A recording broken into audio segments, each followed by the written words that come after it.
appreciate the opportunity to speak today. It's been a very, very busy year, as Carolyn will attest. It just seems to be, I think I was mayor 4 years ago, 5 years ago. It seems that this year has just been a little bit more hectic and a little bit more chaotic. But another 2 weeks, somebody else will be mayor, and I can sit back and have a glass of scotch. We have sort of a good news, bad news relationship. Sort of a good news, bad news scenario as far as the city is concerned. And let's look at some of the good news. In the area of utilities, the Lodi Energy Center at White Slough is scheduled for completion next summer. It's probably the most efficient plant of its kind in the United States. It will allow us to hedge our cost of power. If cheaper power is available from this facility, we will buy it. It possibly will also save us money as far as transmission costs for bringing electricity into the city. This is a $375 million project through NCPA, Northern California Power Agency, of which we are a part. Our participation is about $36 million. This project right now is generating construction jobs for about 230 workers. And these people do not earn low-level money. Most of them live within 50 miles of our community. When it's finished, there will be 14 full-time additional employees at the facility. This is where it gets interesting. This is what I call a win-win-win. You don't get them very often. You might get 2 wins, but rarely you get 3 wins. This facility will enable us to potentially buy electricity at a cheaper cost.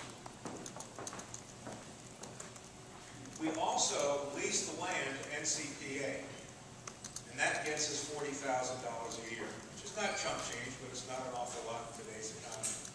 The big kicker is we will make almost $1 million a year from NCPA by selling them our wastewater to cool the facility. So we get $1 million a year from NCPA just to participate in a program or a project which will get us cheaper electricity. And there was one more little benefit in the past that has gone by and we can't recapture, but we were able to create a scenario where all the sales tax revenue generated by the purchase of the generators and the pipes and the equipment and everything like that were sent to the city of Lodi.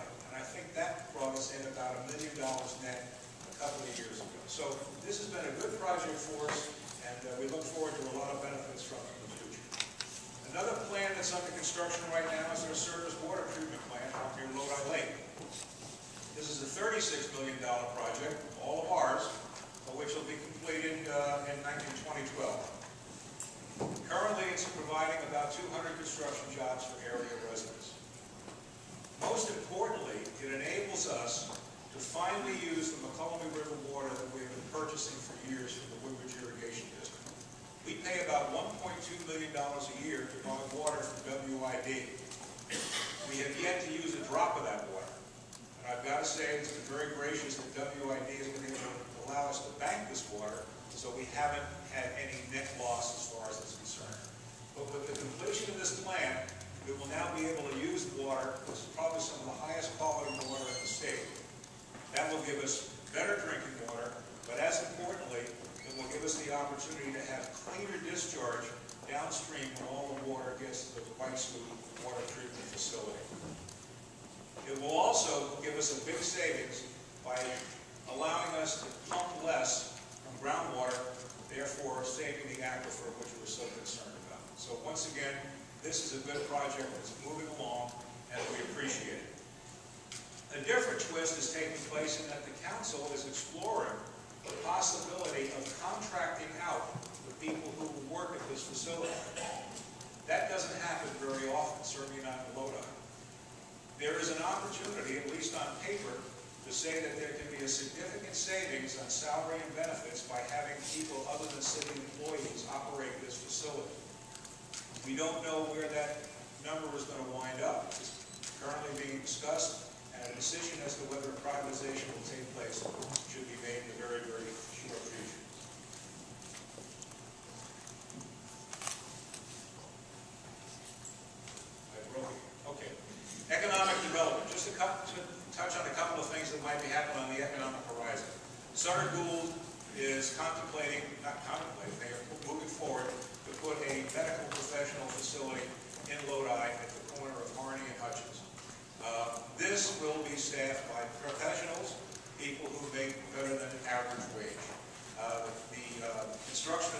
project, it's anticipated, will begin in 2012. Super Walmart. You either love it or you hate it. Controversial topic. It's finally going to come to a resolution according to our city attorney. We fully expect that a final decision will come out of the appellate court in December or January. If there is a positive decision, meaning the Super Walmart gets the green light to go ahead, you can certainly expect that that will begin to create additional interest for additional development on the 40 acres at the southwest corner of Lower Sacramento Road and Kettle Lane. There has been an increase of activity, interest, coming into the city of Lodi from outside, from companies and industries who are looking to expand, or not expand, to relocate into our community. This is good news, very good news. Now, when you have an inquiry like that, they're difficult to convert. You'll get more people knocking on your door that you will not score with. Other people will come and disappear. But the fact of the matter is that people are looking at Lodi for possible relocation. I think is a positive indicator of where we stand. Another economic figure on the horizon is the Tienda Senior Housing Project. Eden Housing, which is a developer of senior facilities, is still looking for approval of their application for financing. This is a difficult, long, drawn-out process, but they're still working for resolution of this issue. When they get their approval, when this project gets completed, probably in 2014, it will provide 80 new units of much-needed senior housing in our community. It will fill that need very, very dramatically. But as importantly, once this project gets up and moving, is a win-win for the city of Lodi, because by selling Eden some city property to put this project on, that enables us to bring back the money to create a new park in that area, Roger Park, which has been laying dormant for 15 years. We will now have the opportunity to build a new park, a new neighborhood park, with money being generated by the Eden situation. Costco and Home Depot. Costco opened up in June. By all reports, Costco, are quote-unquote extremely pleased in their results to date, their sales numbers. The city of Lodi is also quote-unquote extremely pleased in Costco. We love the numbers that they're generating as far as sales tax revenue is concerned. Local citizens love it. I mean, I'm sure there are many people of you who have gone there more than once since June. But what's important is it is also attracting significant traffic from outside the Lodi area. And we love to see people coming from Stockton, Galt, Rio Vista, wherever they come from. We love seeing them come to Lodi to shop at our Costco. Home Depot. Construction began last month with an expected opening this coming spring. Combined, the two stores were initially expected to generate about $325 million in sales tax revenues and provide about 350 additional jobs.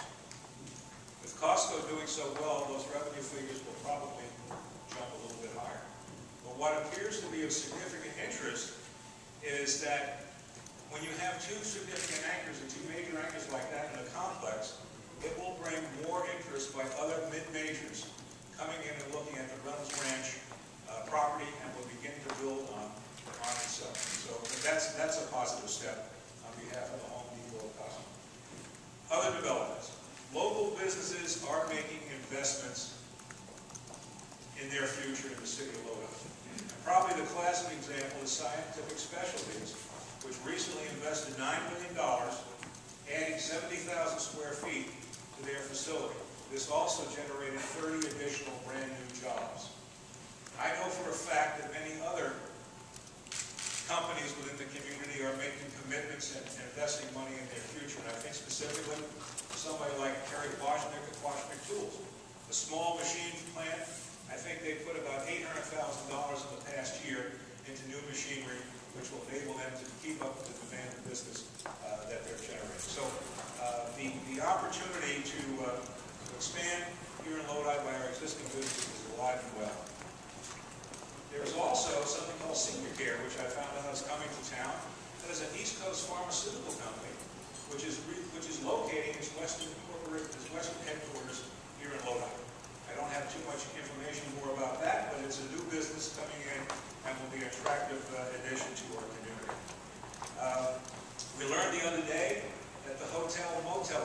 TOT tax, transit occupancy tax, is up 16% year to year, which I think is a tremendous number.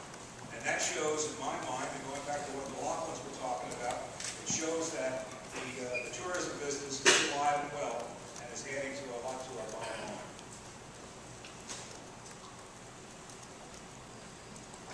Enterprise zone, Pat covered that fairly extensively. I would only tell you that if you haven't had a chance to check out the enterprise zone, do so, because you may be losing out on a good thing. Downtown. Downtown, in my opinion, is perking along. A couple of months back, Fields Family Winery opened a tasting room on School Street. Pat talked about the Toast and Toad outfit coming in from the Livermore area. That's also, too, there's an outfit called Hanson Garbarino Winery, which was out in the Victor area, is moving into a tasting room in the downtown. As far as I can tell, that leaves us now with about 9 tasting rooms in and around the downtown area. Specialty shops like Cheese Central and Sea Salt Cottage are generating a phenomenal amount of press. I don't know who their PR agent is, but you might want to take a page from them, because they're getting a lot of write-ups in a lot of magazines and papers. And when you have publicity like that, that generates foot traffic, which benefits everybody else in the downtown area. Here's something for Councilmember Kazakian. He is especially excited that Alabrias, his favorite Mexican restaurant, which is in Lakewood Mall, is relocating to Oak Street. So if you can't find Phil, check him out when he goes over there. All right, bond ratings. Our bond ratings indicate our financial strength. They remain healthy, and over a period of time, they have been creeping upwards, thankfully. They're not going down, they're going up. This slide shows an interesting comparison versus some nations. Not other cities, not other states, some nations. Look at China. China owns a chunk of the U.S. debt. Our general fund is a better rated than the nation of China. Maybe we should start thinking about selling them sometimes. It is not surprising that our bond ratings are better than the state of California. Fund reserves. At the end of 2004, our general fund had a reserve of about $145,000. That is not a mystery. We had no money in the fund reserve. Slowly but surely, we have been able to build up these reserves substantially. In 2010, we had $3.8 million in the general fund reserve, and we project a fund balance of about $5.6 million in 2011, and we expect that number will remain the same for 2012.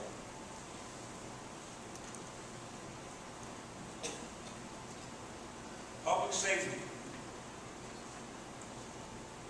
We have been without a police chief and a fire chief for some time.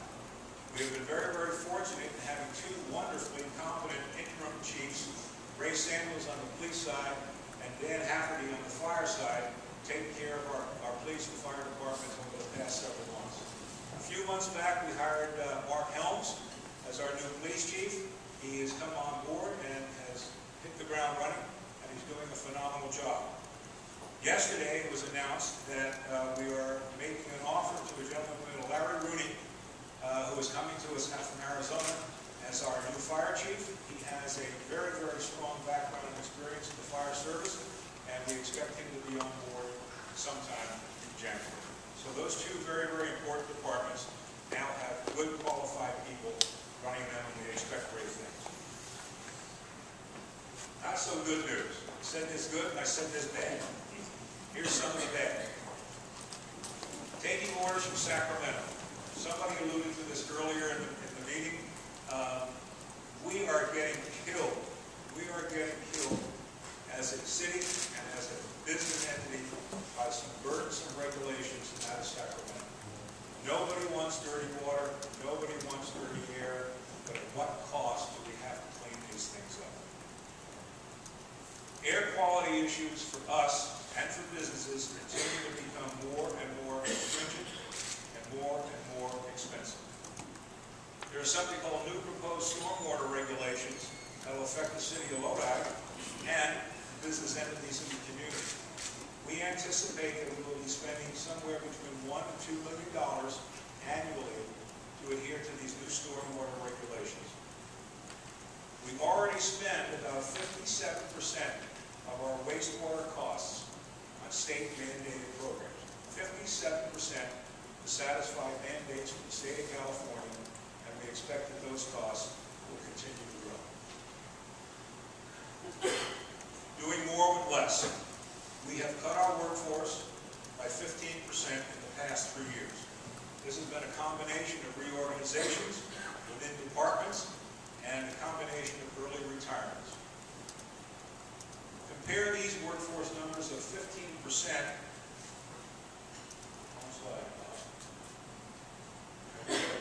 Compare these workforce numbers to some of our neighbors. Stockton has reduced their workforce by 25%, Tracy by 21%, and Manteca by 36%.